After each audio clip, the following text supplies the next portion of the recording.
Hello बच्चों, मेरे class में आप सभी का हार्दिक स्वागत है। बच्चों, हम लोग गोस्वामी तुलसीदास जी द्वारा रचित दोहावली पाठ को पढ़ रहे हैं। दोहावली पाठ से आज मैं 7 नंबर दोहा को आप लोगों को पढ़ाऊंगी। दोहा को आरंभ करने से पहले मैं बता देना चाहती हूँ कि कबीरदास जी के दोहे और पद से संबंधित वीडियो, इसके साथ ही साथ दोहावली से संबंधित 6 वीडियो और महादेवी वर्मा द्वारा रचित मैं नीर भरी दुख की बदली कविता से संबंधित वीडियो मेरे चैनल पर अपलोड हो चुका है और उन सभी वीडियो का लिंक आपको डिस्क्रिप्शन बॉक्स में मिल जाएगा। आप लोगों की सहूलियत के लिए मैंने प्लेलिस्ट तैयार कर दिया है। जो बच्चे फर्स्ट सेमेस्टर, सेकेंड सेमेस्टर और थर्ड सेमेस्टर के अंतर्गत हैं, उन सबका अलग अलग से प्लेलिस्ट है, तो एक बार प्लेलिस्ट जरूर चेक कर लें। तो चलिए आरंभ करती हूँ आज का यह दोहा। हमेशा की तरह मैं इस दोहा को पहले पढ़कर सुनाऊंगी, फिर कठिन शब्दों के अर्थ को बताने के बाद इसका प्रसंग बतलाऊंगी, फिर कविता की व्याख्या होगी और अंत में इसका विशेष भी लिखवा दूंगी। तो आरंभ से लेकर अंत तक वीडियो जरूर देखें ताकि कोई भी महत्वपूर्ण बात छूट ना जाए। तो यह स्मरण रखना होगा कि आप लोगों का एग्जाम जो है एमसीक्यू टाइप होगा, इसलिए पूरे दोहे को खूब अच्छी तरह से समझे ताकि कहीं से भी अगर प्रश्न पूछा जाता है तो उसका उत्तर आप लिख सकें। चलिए आरंभ करती हूँ यह 7 नंबर दोहा। ज्ञान कहे अज्ञान बिनु, तम बिनु कहे प्रकाश। निर्गुण कहे जो सगुन बिनु, सो गुरु तुलसीदास। अब चलिए इस दोहे में आए हुए कठिन शब्द के अर्थ को देख लेते हैं। तो पहला शब्द है ज्ञान यानी ज्ञान, कहे यानी कहना, अज्ञान मतलब अज्ञानता, बिनु मने बिना, अभाव। तम का अर्थ है अंधेरा, प्रकाश का अर्थ है उजाला, रोशनी। निर्गुण, निर्गुण का अर्थ है बिना गुणों वाला यानी निर्गुण निराकार ब्रह्म। सगुण यानी गुणयुक्त साकार ब्रह्म। सो का अर्थ है वह, गुरु का अर्थ है श्रेष्ठ, बड़ा, शिक्षक यानी जो आपको ज्ञान दे, शिक्षा दे, वे ही आपके गुरु हैं, श्रेष्ठ जन हैं। अब चलिए इस दोहा का प्रसंग समझते हैं। कवि तुलसीदास जी ने बहुत ही सुंदर तरीके से, बड़े ही तर्कपूर्ण ढंग से सगुण ब्रह्म को निर्गुण ब्रह्म से श्रेष्ठ बतलाया है। हम सभी जानते हैं कि तुलसीदास जी सगुण मार्गी कवि हैं। सगुण मार्ग के अंतर्गत राम भक्त कवि में श्रेष्ठ हैं। यही कारण है कि उन्होंने निर्गुण निराकार ब्रह्म की अपेक्षा सगुण साकार ब्रह्म की श्रेष्ठता को प्रतिपादित किया है। अब पंक्ति की व्याख्या करती हूँ। देखिए, प्रस्तुत दोहे में तुलसीदास जी ने सगुण ब्रह्म को निर्गुण ब्रह्म से श्रेष्ठ बतलाने के लिए कौन कौन से तर्क प्रस्तुत किए हैं उसे एक एक करके देख लेते हैं। सबसे पहले, ज्ञान कहे अज्ञान बिनु। तुलसीदास जी का कहना है कि यदि कोई व्यक्ति अज्ञानता का बोध कराए बिना अगर ज्ञान की जानकारी दे तो तुलसीदास जी उसे अपना गुरु मान लेंगे। सो गुरु तुलसीदास, क्योंकि यह संभव है नहीं। जब आप अज्ञानता के अंधकार में फंसे होते हैं तभी आपको ज्ञान की आवश्यकता होती है।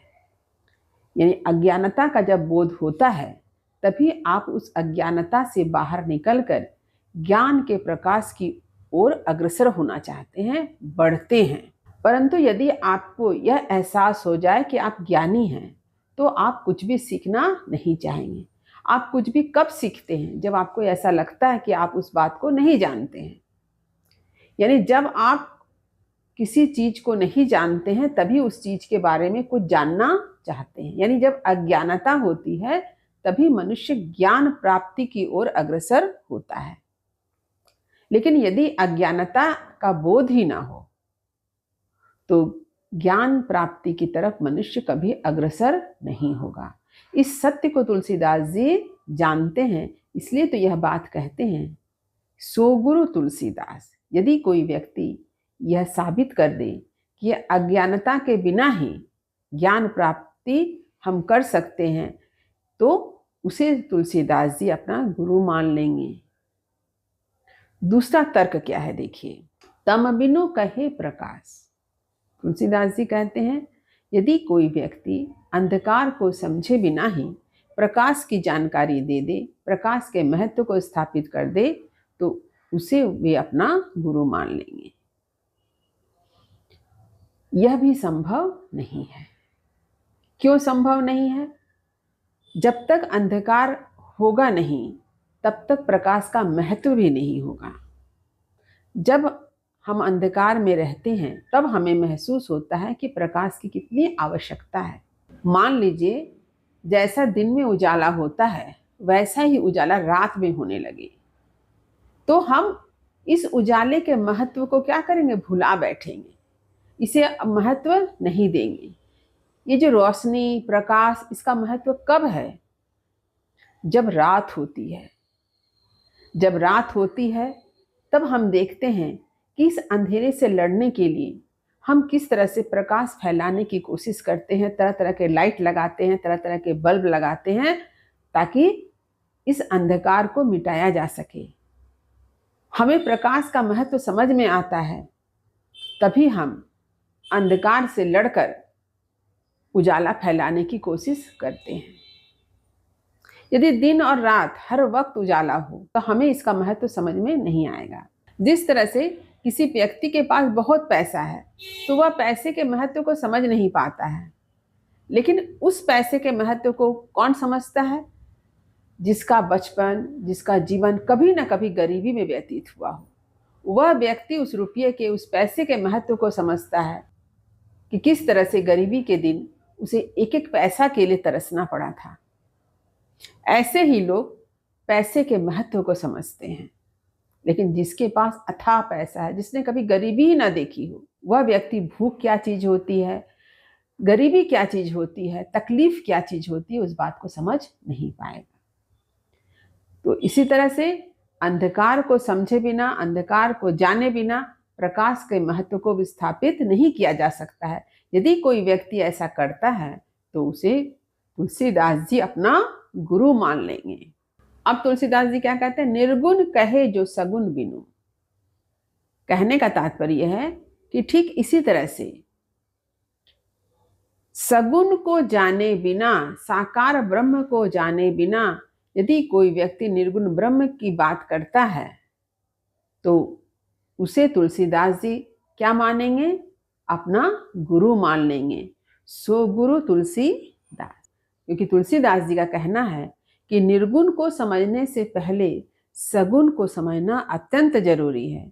सगुण ब्रह्म को समझे बिना निर्गुण ब्रह्म को समझना असंभव है। क्योंकि ईश्वर के निराकार रूप को तभी समझा जा सकता है जब ईश्वर के साकार रूप का ज्ञान हो। अतः तुलसीदास जी कहते हैं कि जो व्यक्ति अज्ञानता का बोध कराए बिना ज्ञान की जानकारी दे, अंधकार का बोध कराए बिना प्रकाश का महत्व समझा दे, सगुण ब्रह्म को जाने बिना निर्गुण ब्रह्म की जानकारी दे, ऐसे व्यक्ति को तुलसीदास जी अपना गुरु मान लेंगे।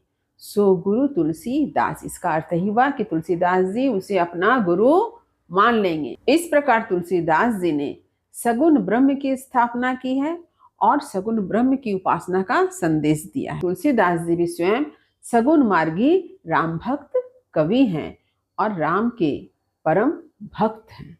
तो इस तरह से तुलसीदास जी ने सगुण ब्रह्म को निर्गुण ब्रह्म से श्रेष्ठ बतलाया है। अब चलिए इसके विशेष की बारी।